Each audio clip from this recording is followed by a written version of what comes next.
in 2017 alone, we've connected over 200,000 people for coffees around the world. So that's to help people find what they should study in school, helping people who are starting businesses find mentors and advisors, helping people figure out maybe they want a career change. I mean, coffee, we all know what a coffee chat is. Every professional does it, but having access to people for coffee chats is the hard part. So that's what our platform does. And we've taken 10,000 coffees and we now sell it to companies and schools to scale and automate their mentoring and networking programs.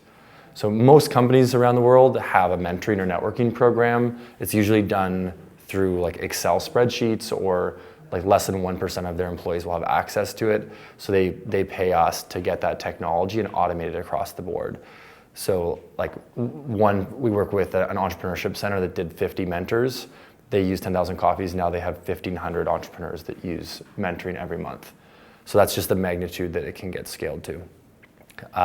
So that's what I do in my day job, I guess. So we work with companies all over the world, large and small, industry organizations, schools, job centers, so like for youth that face barriers, so people that are immigrants, LGBTQ, people with disabilities.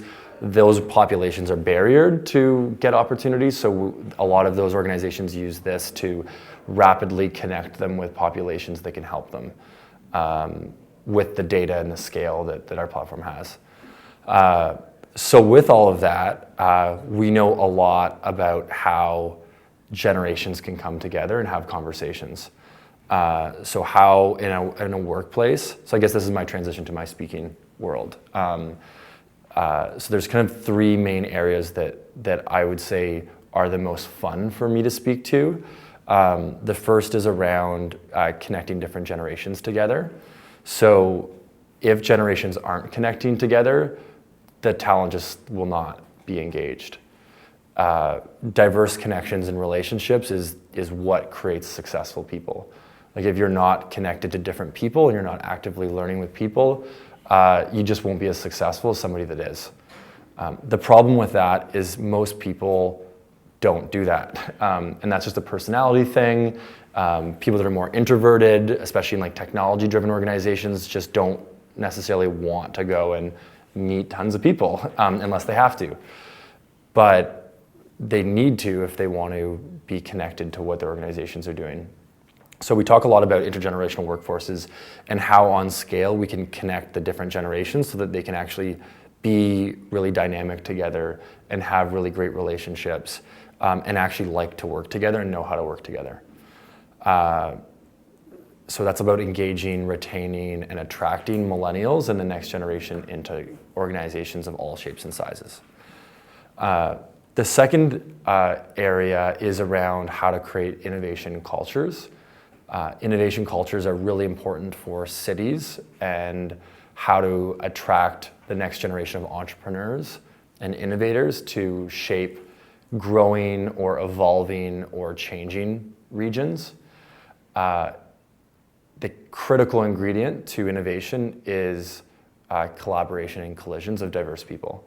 So if you look at Silicon Valley, or if you look at places like Harvard, why Harvard is the number one or most prestigious school in the world is because of its networking potential.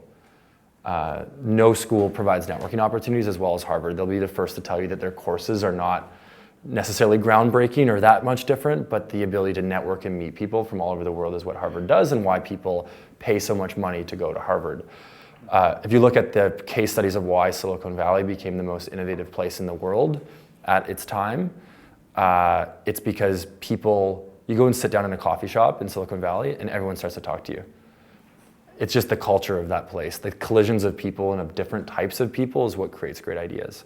So as you apply that to the regions or to companies that want to create the next generation of products or industry, they need to figure out how they apply that Silicon Valley principle to their organizations, which is how do we, on scale, create rapid collisions so that people are thinking differently, connecting, rapidly iterating on what it is that they're doing.